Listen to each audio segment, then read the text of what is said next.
La fourniture de l'électricité ces temps-ci au Togo et dans plusieurs pays subsahariens connaît des interruptions. Du Ghana en Afrique du Sud, en passant par le Bénin ou le Gabon, si certains opérateurs électriques déclarent que l'approvisionnement en électricité des consommateurs dans certaines régions serait réduit en raison de l'approvisionnement limité en gaz, d'autres par contre évoquent des travaux de maintenance d'envergure sur les infrastructures de production d'énergie. Face à la situation, la Banque mondiale trouve plutôt que la majorité des compagnies d'électricité de ces pays sont mal armées pour mieux répondre à la demande croissante d'électricité. En effet, dans son nouveau rapport publié en ce mois de juin, il ressort que sur plus de 180 compagnies d'électricité examinées dans plus de 90 pays, seules 40% d'entre elles sont en mesure de couvrir leurs charges d'exploitation et le service de la dette. Pour les autres, la Banque mondiale estime que les difficultés sont particulièrement aiguës. Ces pays à faible revenu manifestent une inefficacité du recouvrement et les carences de la planification entretiennent des cercles vicieux de sous-performance qui viennent greffer les budgets publics tout en privant de nombreux usagers d'un approvisionnement électrique fiable.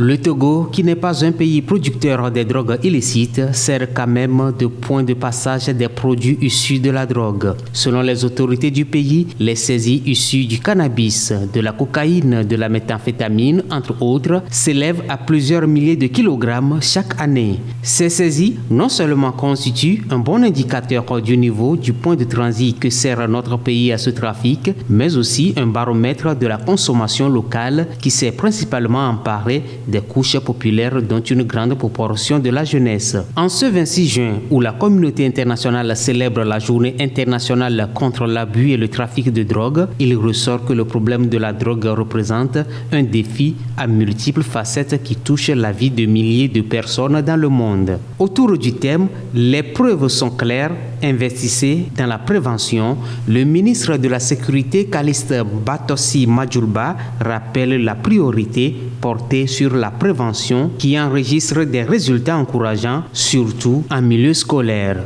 Rappelons qu'au cours de l'année 2023, plus de 100 tonnes de produits illicites ont été détruites au Togo.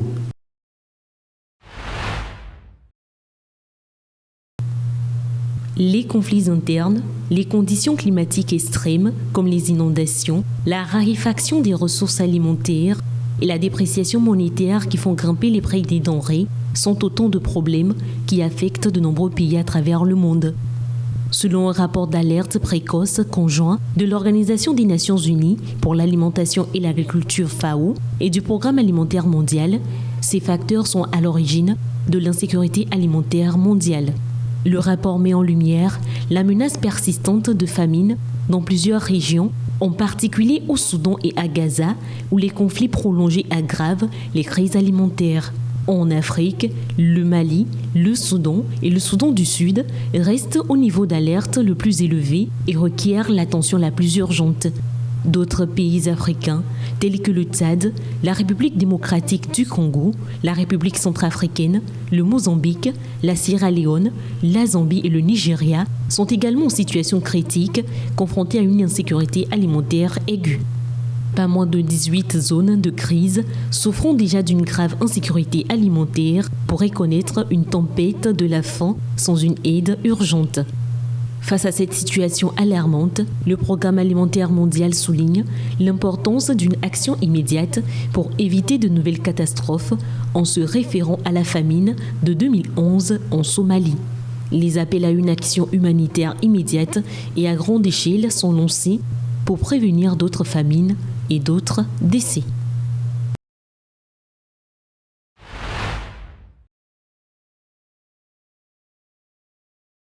Pour cette première visite du président malien, le colonel Assimi Goïta, l'accueil est chaleureux mardi matin. Le cadeau de bienvenue symbolique, un saponné, le chapeau traditionnel burkinabé, offert des mains du capitaine Ibrahim Traoré, président du Faso. Le chef d'État malien est reçu avec les honneurs militaires. Aux abords du tarmac et sur la route qui mène les deux hommes au palais présidentiel, burkinabé et maliens se sont donné rendez-vous.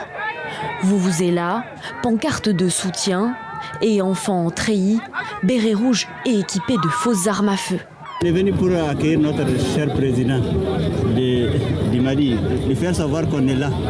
On est des Maliens qui sont ici au Burkina et qu'ils sachent qu'on est là pour le Mali, pour que la paix revienne au Mali le plus tôt possible. C'est notre idole parce que le président malien, il sauve l'Afrique.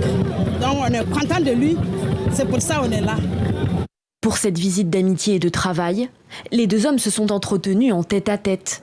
Au menu des discussions, lutte antiterroriste ou encore pacte de défense de l'AES, l'Alliance des États du Sahel dont le Burkina Faso et le Mali sont membres avec le Niger. Je voudrais saluer les liens de fraternité et de bon voisinage entre nos deux États. Et le Mali, le Burkina et le Mali, nous sommes non seulement liés par la géographie et la culture, mais surtout par les défis. La toute première visite du président malien intervient dans une période politique confuse au Burkina Faso. L'attaque djihadiste du détachement militaire de Mansilla il y a 2 semaines aurait fait une centaine de morts parmi les soldats burkinabés, selon les chiffres du groupe djihadiste du JNIM. Mais malgré les interrogations et la grogne d'habitants de Mansilla, les autorités gardent le silence.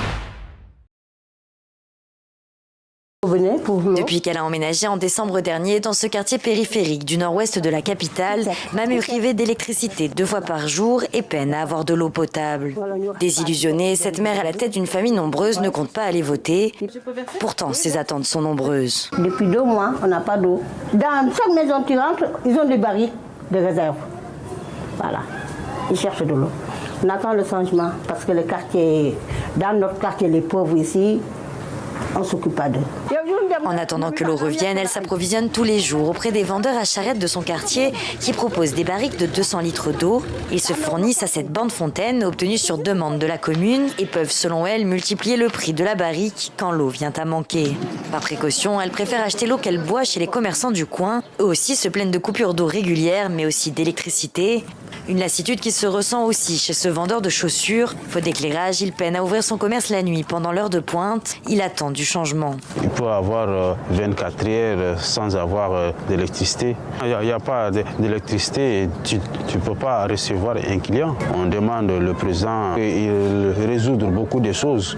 Dans ce quartier plus aisé du nord-est de la capitale, Abdoulaye a fait installer des panneaux solaires sur son toit pour ne plus avoir de coupure électrique, surtout pendant la saison des pluies. Depuis que son quartier a accès au réseau d'eau, chez lui les coupures d'eau sont rares, à peine 1 à 2 fois par mois, principalement pour des raisons techniques selon lui. Il espère que des solutions pérennes seront mises en place dans toute la capitale. Avant, tout le monde achetait des citernes d'eau. Maintenant, on les voit vraiment rarement dans le quartier. Ce qui fait qu'il y a une nette amélioration, mais il y a toujours des coupures. On demande un meilleur entretien du réseau là-bas et revoir les installations, les corriger, ce qui a été fait à la vue-vite. Selon l'unique distributeur d'électricité du pays, la demande croît en moyenne de 10% chaque année avec l'extension de la ville. Pour y répondre, une centrale thermique doit être agrandie selon le distributeur qui compte également miser sur les énergies renouvelables. Le distributeur d'eau précise quant à lui que d'importants travaux sont actuellement menés pour agrandir et améliorer le réseau, avec notamment l'installation de 2 nouveaux pôles de distribution. Il a fini par céder à la révolte de la rue. Au Kenya, le président William Ruto annonce la suppression du projet de loi de finances 2024-2025. Cette décision intervient au lendemain de la répression violente qui avait fait une 20aine de morts et de nombreux blessés dans la capitale Nairobi. To the people of Kenya who have said loudly that they want nothing to do with this finance bill 2020. J'ai écouté attentivement le peuple kényan qui a déclaré haut et fort qu'il ne voulait pas du projet de loi de finances 2024. Je me rends à l'évidence et j'annonce que je ne signerai pas le projet. Il sera retiré. C'est une décision prise en accord avec les députés. Be withdrawn, and I have agreed with these members that becomes our collective position. Ce texte controversé prévoyait l'instauration de taxes, notamment sur les véhicules particuliers et le pain. Un moyen, selon le Parlement, de combler le déficit budgétaire et de faire face aux dépenses du pays. And I am therefore proposing that because Puisque nous avons retiré le projet de loi, je propose que nous ayons une conversation en tant que nation pour aller de l'avant. Comment gérer ensemble les affaires du pays, comment gérer ensemble notre dette et surtout comment gérer le budget avec les déficits qui existent. Together. How do we manage our debt situation together? How do we work on the budget? Face à l'ampleur des manifestations, l'armée avait été déployée dans le pays afin de réprimer les protestations. Déterminés à ne pas céder, les manifestants avaient déclaré maintenir les rassemblements jusqu'à l'abandon total du projet de loi.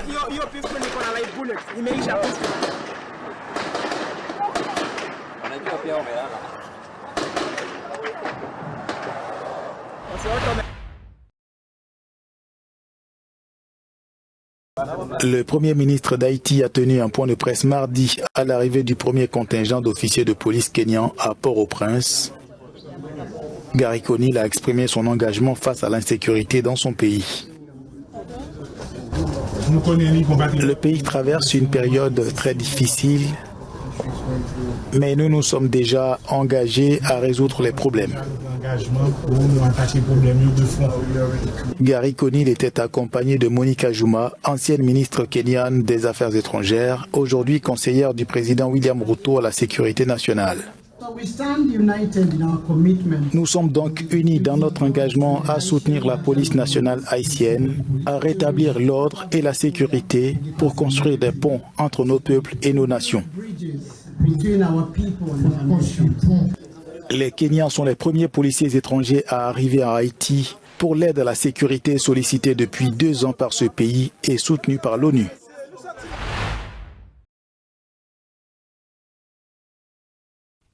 C'est au terme d'un long bras de fer judiciaire que la justice américaine a libéré ce mercredi l'Australien Julian Assange, le fondateur de Wikileaks. C'est au terme d'un long bras de fer judiciaire que la justice américaine a libéré ce mercredi l'Australien Julian Assange, le fondateur de Wikileaks. Mais qui se cache derrière ce personnage controversé?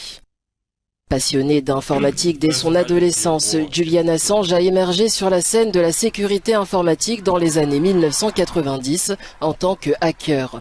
En 2006, Assange a fondé Wikileaks, une organisation dédiée à la divulgation de secrets gouvernementaux.